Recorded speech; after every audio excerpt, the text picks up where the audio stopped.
Alright, welcome back to my YouTube channel. I'm Andy's Vlog. Ito, mga kaibigan, naku po, mainit na naman itong ating tatalakayin. Sapagkat tuluyan na ho, pinagtulungan itong si Sara Duterte, Vice Presidente nyo. Kinuyog ho, hindi na makabangon. Habang naniningil. Dahil may utang di umano itong ating kasalukuyan Pangulong Bongbong Marcos ay sinisingil nitong si Sara Duterte ay kinuyog ho at pinagtulungan ng taong bayan. At siyempre itong mga ilang mambabatas hindi ho nakabangon. Talaga habang sinisisi ang ating Pangulong Bongbong Marcos ay pinagtulungan din ng taong bayan at ng ika nga po itong mga mambabatas congressman knockout ho kung sana sa boxing hindi nakabangon, umiiyak sa isang sulok. Nako po mga kaibigan, bago tayo magpatuloy, isang survey lang ho. Sino po ang pabor dito na itong si Sara Duterte ay gusto nyo po bang ma-impeach?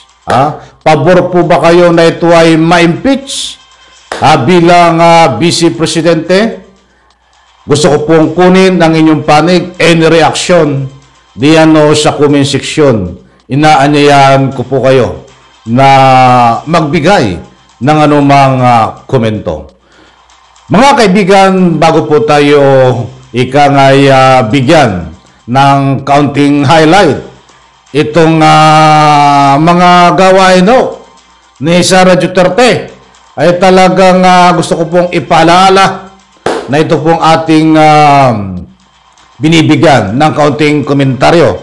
Hindi po ito kuro-kuro, mayroon po tayong batayan at nagkakaroon po tayo ng kaunting pagsasaliksik. Pasensya sa aking audio, namamalat ako. Eto, mga kaibigan, talagang kayo po ba ay naniniwala din na may utang itong si Presidente natin ngayon na si Bongbong Marcos dito kay Sara Duterte? Sa bakit naniningil ho Sabi ko nga po noong mga nakaraang kong vlog noong isang araw. Kung bakit ito ay abogado, isang Vice Presidente, dapat naman ito ay may sapat na isip at kaalaman kung paano at kung ano ang nilalaman ng kanyang mga sinasabi sa publiko. Sapagkat yung mga sinasabi niya binibitawan na anumang paniningil laban sa gobyerno, paninisi sa ating gobyerno. Siya sa kanya bumabalik. Kumbaga, bago siya magsalita, tingnan niya muna ang kanyang sarili. Kung ginawa ko ba ito? Kung dapat ko bang bitawan itong salitang ito? Ay hindi Umahanap po ako ng mga salita niya na yung may dating ba? Para naman na mabigyan ko po ng komento at ng yung panig ko ay gustong pumanig sa kanya.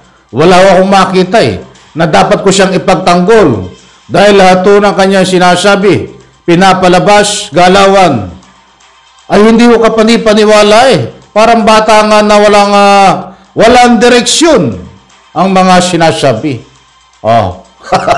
Sa bagay, maraming abogado. Ngayon walang kaso. Attorney no case. Pwede ka rin tawagin na isang Vice Presidente sa pangalan lang. Ba't yung sa gawa, hindi mo magawa? Kaya nga sinisigaw ng taong bayan at ilang yung mga taga-suporta niyang iba, lumipat na na sumisigaw din na i-impeach si Sara. Patalsikin si Sara. Bumaba sa pisto bilang Vice Presidente. Naku po, ay mahabang talakayan to na naman Ba't bigyan po muna ng daan natin to? Itong mga galawan ni Vice Presidente na paniningil sa ating ano to, presidente. Ano ang sinisingil nito? May utang ba? Eto, buhat dito sa AKB Express News, nandayan no sa screen, niresbakan ng mga kongresista si Vice President Sara Duterte patungkol sa paniningil nito sa Marcos administration ng flood control project. Anak ng katakot-takot, ikaw pala, Sara Duterte ay magaling maningil, Diyos ko po, talaga, mga Duterte, dekada na muno sa Davao City, pero di nasolusyonan ang baha. Talagang, eto, at bibigyan po natin sino-sino ito. Ano ibig sabihin nun? Babasahin po natin ang nilalaman. Niresbakan ng mga kongresista si Vice President Sara Duterte patungkol sa paningil nito sa Marcos administration ng flood control project. Ito, ipinunto ng mga kongresista na ang pamilya Duterte ang dekada-dekada nang nagahari sa Davao pero hindi rin nasolusyonan ng baha sa kanilang lugar. Patay ka. Ikaw ngayon ang sinisingil. Sara Duterte. Magsasalita ka kasi. Dapat ay may rekado, may dating. Napapaniwalaan ka. Ay hindi ho eh. Dito sa paniningil mo, sa aming Pangulo, hindi mo Pangulo yun eh. Dahil tinatakwil mo nga eh, di ba? Dapat na sa iyo bumabalik. Paano na yan? Paano ka pa makakabangon? Sa iyong pagkakadapa, Sara Duterte, ay pinagtutulungan ka na ng taong bayan, pinagtutulungan ka na nitong mga ilang kongresista. Marami ho yan. Pero lihim, tahimik, confidential, baka magising ka. Yung mga congressman na yan, ay siya nagdala sa iyo para i-impeach ka. Dahil hindi po pwedeng ma-impeach ang isang katulad nitong Vice Presidente na hindi ho dumadaan at ang mag-a-approve pong una niyan ay itong Speaker of the House na si Romualdez. Kaya ito ka magmayabang na Sara Duterte na kaya mo, banat ka ng banat, ba't ang binabanatan mo? Ay walang basihan ang mga banat mo, walang rekado. Daig ka pa ng mga vlogger na nakapag bumanat ay may rekado. Alam mo ang vlogger eh. Walang qualification yan. Pwede kang maging vlogger. Walang pinipiling educational attainment. O kahit anong hindi ka tapos, pwede kang maging vlogger. Ba't ang gusto kong ipunto mga vlogger na mapagkakatiwalaan na kapag bumanat ay may rekado at may batayan? Ba't ikaw? Ay talo ka pa ng vlogger eh. Kung bumanat, Sara Duterte, walang kasustansya ang mga banat mo at paniningil mo dito sa kasalukuyang presidente na si kagalang-galang Bongbong Marcos. Kaya nga sinasabi ng mga nakaraang issue, ikaw ay nagiging isip bata. Eto pa.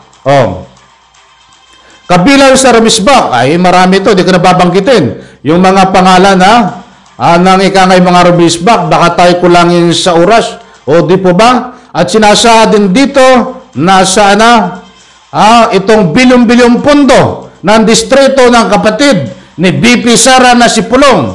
There were 51 billion funds allocated to the district of Congressman Pulong in 3 years. What happened? That is hag amount. That is the follow that flood control master plan if Davao City and other parts, Mindanao were not included. Nako po, iyan ang sinasabi ko. Mga kaibigan, pira nyo. Pira ng taong bayan itong tinatawag na 51 billion. Nung kasalukuyan, panunungkulan ng kanyang ama na si Duterte, Digong, ay nakakuha ho ng 51 billion. Itong si Pulong, na kasalukuyang congressman noon. Ano po ang nangyari? Saan napunta itong 51 billion na ito? Tapos ang lakas mong maningil. Dapat ang singilin mo, Sara Duterte, ang iyong kapatid at iyong tatay na almost how many years na nagari diyan sa Davao. Na alam naman natin na bilyon-bilyon budget ang nasa pakamay nila. Bakit hindi nagawan ng solusyon ang flood control diyan bagkus sinisisi mo sa kasalukuyang Pangulong Bongbong Marcos? Ang gusto kong ipunto, ilang taon pa lang nanungkulan bilang presidente ang ating Pangulong Bongbong Marcos, yan ang itatak mo sa kukuti mo, Sara Duterte. Approximately 3 years. Sa 3 years na yon, kung may sinimulan ng ama mo na master plan din na tungkol sa pagsugpo ng baha sa Republika ng Pilipinas, dapat tinutuloy na ng Pangulong Bongbong Marcos ang mga yan, subalit hindi maituloy bagkus nagsisimula pa lang na gawin, sugpuin ang baha na ito. Hindi niya maituloy ang ginawa ng iyong tatay dahil walang maituloy. Ang tatay mo ay walang ginawa. Bagkus isisisi mo dito sa presidente ngayon. Sisihin mo ang tatay mo, singilin mo ang tatay mo, singilin mo ang kapatid mo. Yun ang isaksak mo sa kukote mo. Hindi mo kayang linlangin ang taong bayan. Noon kaya mo linlangin, kahit ako, isa sa napaniwala mo. Mabango ang pangalan mo, ba't nagtatago ka sa balat kayo? Ngayon nabisto, na hindi deserve, hindi ka deserve. Balat kayo ka lang na nagsisilbi. Maraming mga dahilan. Hindi ko na iisa-isahin, batay ko lang sa oras. So mga kaibigan, ang gusto kong ipunto dito ay sinisisi nitong lahat ng nangyayari.